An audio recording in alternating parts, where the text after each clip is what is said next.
هل أتاك حديث الغاشية وجوه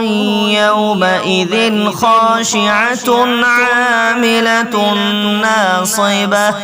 تصلى نارا حامية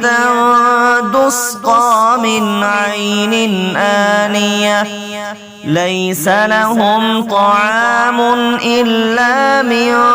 ضريع لا يسمن ولا يغني من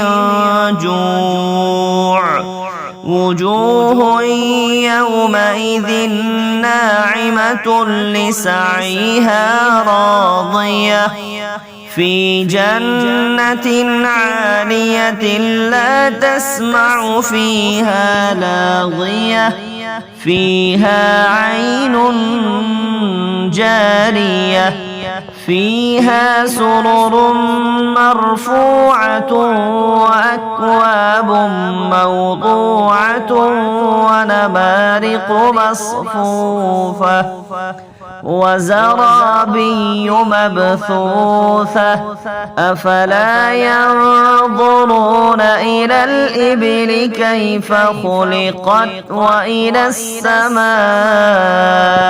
كيف رفعت وإلى الجبال كيف نصبت وإلى الأرض كيف سطحت فذكر إنما أنت مذكر لست عليهم بمسيطر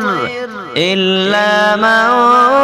تولى وكفر فيعذبه الله العذاب الأكبر إن إلينا